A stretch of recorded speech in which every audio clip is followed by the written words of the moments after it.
Welcome to another edition of the Weekly Ram. I'm your host, Tom Quinlan. Just a couple more days until opening night down at Moscato Stadium in Easton, Massachusetts at Oliver Ames High School. And the man that'll be on the sidelines managing your Real Boston Rams joins me graciously on the show today, Coach Jimmy Costa. Coach, welcome on. Thank you, Tom. I love being here. Thank you, and good luck this season, first and foremost. Want to wish the boys well. Let's go back to the first preseason match, though, the first real look you guys had at the team. You were against the Newtown men's soccer club on Sunday, May 5th, Cinco de Mayo. Your boys played to a 0-0 draw, and I just want to get your first off your thoughts on the game. Sure. I was a little surprised, honestly, the way we played. We came out hard at the beginning, playing our game. We were very effective, moving the ball forward and in the back. I was really, really impressed with the maturity that they showed. The match ended up getting a little bit physical after the 25th minute or so. I think because we had so much possession of the ball, they were trying to get that ball back as much as possible. So they thought that the best way to do that was kind of get a little bit on the physical side. But we withheld that, played excellent. We had opportunities. We just didn't put the ball in the bag. But overall, maturity-wise, I thought it was a great match, and we played well overall. What positives have you taken from Sunday that you're going to use in training this week to get into the boys of this is how we have to play in the regular season? Well, I mean, the things that we worked on last week during the session, we applied it in the match. So, I mean, things like that we don't have to really focus in on at this point. I think we have to work on it, focusing on, finishing. We had opportunities, but we just didn't put the ball away, like I said. So, I think that comes with a little bit of maturity. I know some of the guys were a little bit nervous about going out there and playing, but overall, I mean, we give them a game plan, and they have to try to follow that, obviously. But I thought we did a great job. So honestly, I mean, where we are right now is a little bit further ahead than I thought we would be. So in that aspect, we're extremely happy with that. How has it been for you trying to mesh these different personalities together so far? Actually, it's been pretty easy. A lot of these kids do know each other. We have a lot of college kids, and they've played against each other. They've played, together. Some of these kids have played ODP as well. So, bonding, once you get them on the field working together and stuff, that usually kind of sorts itself out.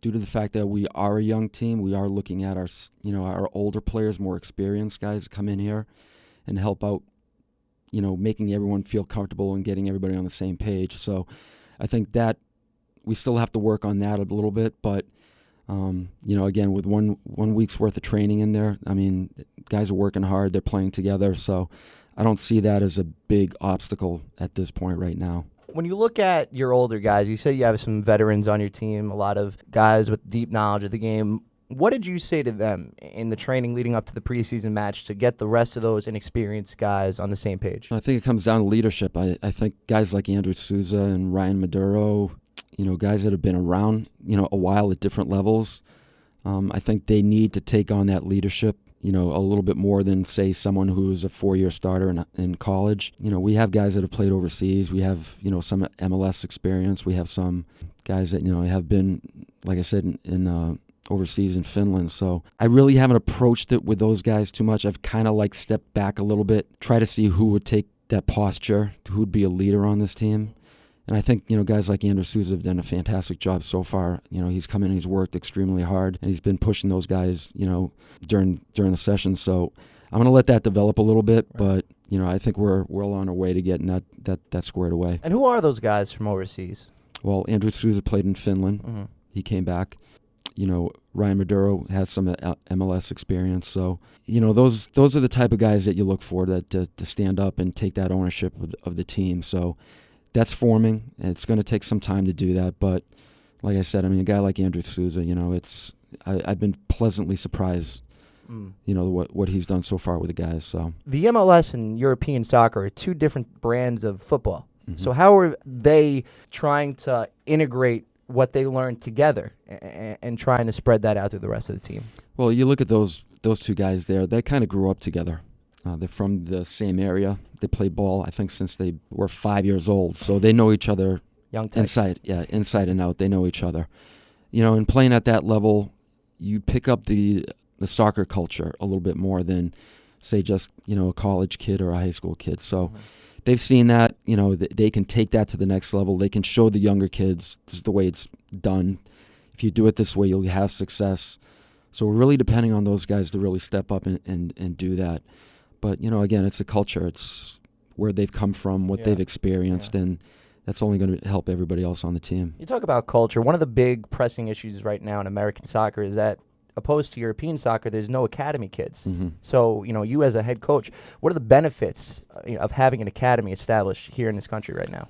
Well, the great thing about the academy is that we can watch these kids from younger ages coming through, and we kind of, like the Revolution can do on their end, is monitor their academy players. And you guys have an academy team too. Exactly. So, now you have your own base. Right. And that's going to be important for our club in the future, because those kids, we envision those kids coming up through the system and, challenging for spots in the future. So it's great because they can be brought up in our culture as a club with the goal of maybe someday reaching the Rams or, maybe someday getting to the Revs eventually. So I think that whole partnership that we have with the Revolution is something that's going to pay benefits for both sides. How have you as a coach tried to deal with building MLS players on top of trying to build your own, franchise?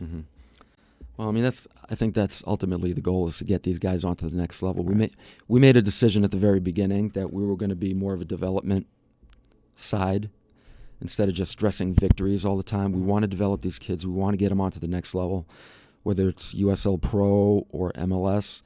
We really stress that to these guys. If they make the commitment, we're going to make the commitment to them as well. And we're going to do everything we can to get them to the next level. So, that's our goal. If they get to that next level, it's great for us, and it's great for them, obviously. So we're trying to get everybody there. How has the response been to get everybody to, as you say, buy into that culture? I think it's been excellent. One of the obstacles that we're running into right now, as you know, is, beginning of May, it's with a lot of college kids, it's exam season. And we've had to juggle that around a little bit. And I think we've been doing a good job of it. But, like I said, all the players have bought into it. They understand where we're coming from. We've been very honest with these guys. And I think that's a big thing that they'll get from me, from John Barata, from Mike Madden, our assistants, Mike Agostino and Pete Mendel, is, we're honest. Right. And we're here for them. We're here to get them to the next level. And, trust is important. They have to know that, when we say something, we mean it. So they've bought in. They've really come in and great attitudes, and they want to succeed. They want to make this a great thing, or they want to make this a long-term thing. So there hasn't been an issue with getting these guys on the same page. Yeah, it's amazing, too. You mentioned this is finals week. A lot of them were just showing up for the first time in their preseason. So, as you say, to see them play the way they have, buy into the system, it really has worked. And, do you expect that this will all come full circle at the end of the month when, you have these guys at full time? I totally hope so. And I think it will. Just based on, 1 week of training, we've accomplished so much that, like I said, I've been surprised how well we've done so far. Yeah, your back line looks pretty strong, and you have a very big presence back there. And Matt Keys, who's only a sophomore at UMass, so he plays an important role at center back. Do you see he's had a trouble in trying to adjust to play at a higher level? Not at all. He is a big boy. He's very aggressive. Like 6'5"? Yeah, I think he's at least 6'5". He's big, and he's a big body back there. But he's very aggressive. He's very mobile for his size. Yeah. He's very intelligent. He's good on the ball, and he just has a presence in the back. I think that's going to be just huge for us. And this past Sunday, he was a wrecking ball in the back. He was just winning every ball in the middle. Challenges, he was winning those. He was playing the ball well out of the back. For a sophomore, I'm extremely happy the way he's played, and he's only been into a few sessions. He's just finishing up school now, so he was a dominant player for us in the back Sunday. I remember watching him first 2 minutes. You guys have a free kick. It's sent into the box beautifully. I think Souza sent it in, and you have Keys up there going for a header, and I think he only missed it by 2-3 inches. Yeah. So it really just go with what you say, that he's an aggressive player. He's aggressive, and he's dangerous on both sides of the ball.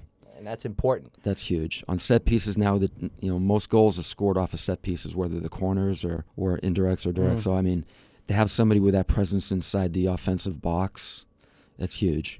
That's something you have to worry about when you're trying to defend it. Yeah, big body, physical. Yeah. I mentioned it with Coach and the general manager John Barata last week. your team is not the typical soccer player in the sense they're not big, lanky guys. Strong, physical, want to get in there, as you say, aggressive. And that's going to be important going down the line for the team's success. And you seem to believe that, and that is really, been a good key to see that, there is an aggressive push, from a lot of these guys.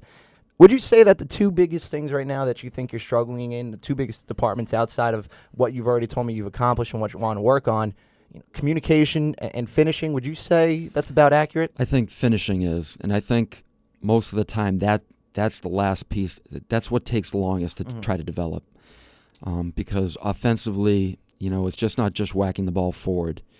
We've got to have some ideas of what our attacking shape is, and these guys, like I said, a lot of these guys haven't played together, so it takes time to mesh and be able to read each other offensively. So I'm not overly concerned about that because we have a lot of time to work on that stuff. But if we play solid defensively, we're going to get opportunities because, I think defensively in our transition game is very strong. So we will get opportunities, but we just have to refine a few things up top, and I think we'll be fine. Coach, thank you so much for joining us on the Weekly Ram, and good luck this Saturday. I appreciate it, Tom. Thanks very much. All right, we'll be having you on once again later in the season, and really, it's showtime now, ladies and gentlemen. The Rams are coming, and it's to Easton, Massachusetts. We'll see you this Saturday, May 11th, 7 o'clock, Rams and CFC Azul. A rivalry is born. That does it for another edition. I'm Tom Quinlan. See you next time.